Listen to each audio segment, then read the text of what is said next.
नमस्कार मित्रों, इस बार के नेशनल फायर सर्विस वीक का थीम है ensure fire safety contribute towards nation building. मित्रों, इससे ये समझ में आ रहा है कि अगर हम अपने राष्ट्र के निर्माण में योगदान देना चाहते हैं तो हमको अग्नि सुरक्षा को इंश्योर जरूर करना चाहिए। अब हम यहाँ पर देखेंगे कि हम फैक्ट्रियों में अग्नि से सुरक्षा किस प्रकार से कायम रख सकते हैं, उसके लिए वहाँ पर क्या क्या प्रावधान होना चाहिए। अगर फैक्ट्री में कोई आग और विस्फोट के खतरे युक्त अगर कोई सामग्री हो या कोई उपकरण हो या कोई प्रक्रियाएं हो रही हो तो ऐसी अवस्थाओं में क्या क्या प्रावधान करना है, आइए देखते हैं। सबसे पहला, इस प्रकार के प्रक्रियाओं या उपकरणों हेतु एक अलग भवन होना चाहिए और वहां पर कम से कम व्यक्ति से काम चले, इस प्रकार की व्यवस्थाएं होनी चाहिए। इस प्रकार की व्यवस्थाएं एक दूसरे से अग्नि प्रतिरोधक दीवारों द्वारा पृथक होना चाहिए कि इस प्रकार के संयंत्र या उपकरण स्थापित किए जाएं कि आग लगने पर आसानी से उस जगह को आइसोलेट किया जा सके।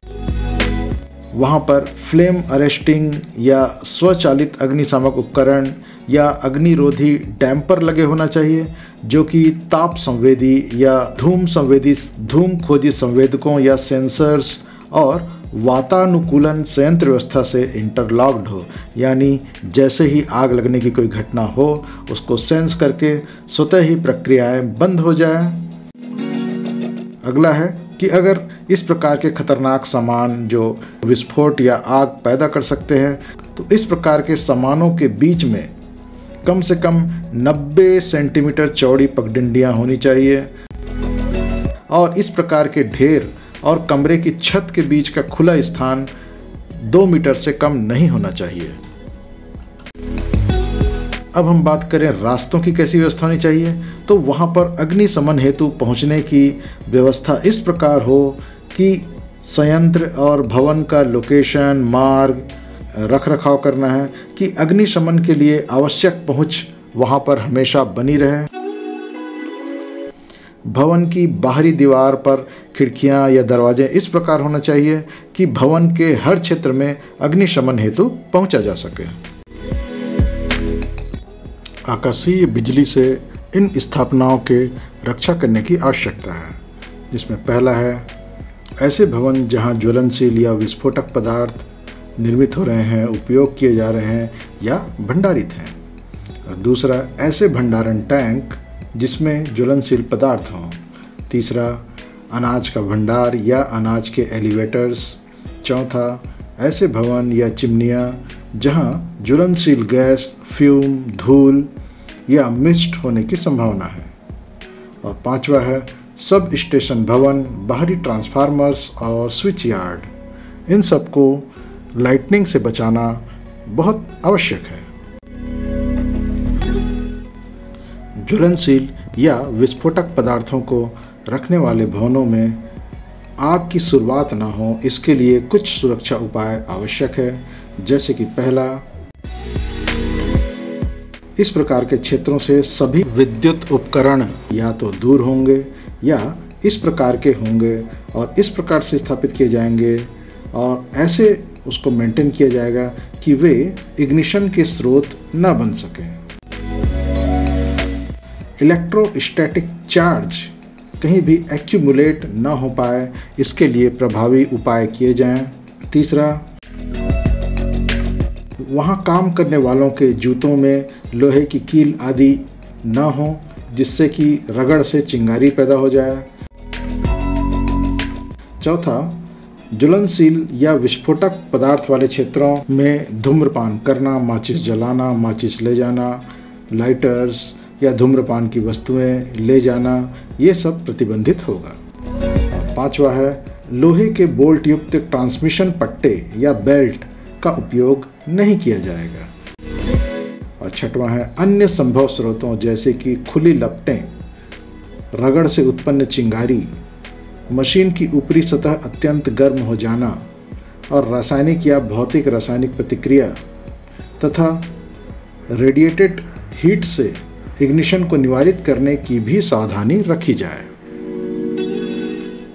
ज्वलनशील पदार्थों में सेल्फ इग्निशन को रोकने के लिए इन उपायों का किया जाना आवश्यक है। पहला, वहां पर वायु प्रकोष्ठ बनने से रोकना होगा, यानी पर्याप्त एयर वेंटिलेशन सुनिश्चित करना होगा और भंडारित करते समय सामानों का ड्राई रखा जाना सुनिश्चित किया जाए। सामान के ढेरियों को पगडंडियों के माध्यम से अलग अलग रखा जाए। किसी भी प्रोसेस से या भंडारण से कम 10 मीटर की दूरी पर भंडारित हो, यदि खुले स्थान में भंडारित किया जाता है तब। अब हम चर्चा करेंगे कि प्रेशराइज्ड सिलेंडर्स को किस प्रकार से विस्फोट से बचाया जाए। सबसे पहले उनको ताप के अत्यधिक उतार चढ़ाव से सुरक्षित रखा जाए। उस पर धूप की सीधी किरणें न पड़े ऐसी व्यवस्था की जाए। शीघ्र ज्वलनशील पदार्थों से उनको दूर रखा जाए। भट्टी या गर्म प्रोसेसेस से उनको दूर रखा जाए और उनको स्टोर करने का जो कमरा है वह पर्याप्त वेंटिलेशन वाला हो, और इन सब का ध्यान रखते हुए खुले में इस प्रकार के सिलेंडर्स को रखा जाए। अब हम बात करें ज्वलनशील द्रवों के भंडारण के विषय में, यानी कि इनफ्लेमेबल लिक्विड्स का भंडारण किस प्रकार से किया जाएगा।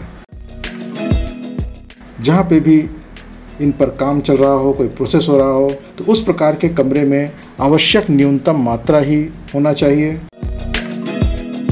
बाकी लिक्विड है वे बंद ढक्कन वाले कंटेनर में होने चाहिए, और यदि इनका इग्निशन पॉइंट 21.8 डिग्री सेल्सियस या कम हो तो अधिकतम मात्रा 20 लीटर का ही भंडारित करके कमरे में रखें। दूसरा, इस प्रकार के प्रक्रिया के कमरे की संरचना भली भांति वेंटिलेटेड होना चाहिए और जिसमें जो द्वार हो वह सेल्फ क्लोजिंग टाइप के होने चाहिए। ज्वलनशील द्रवों के अधिक मात्रा को एक आइसोलेटेड प्लेस पर रखा जाना चाहिए जो कि पर्याप्त वेंटिलेटेड हो, और उसके जो भवन है वह फायर रेजिस्टेंट ब्रिक से बना हो,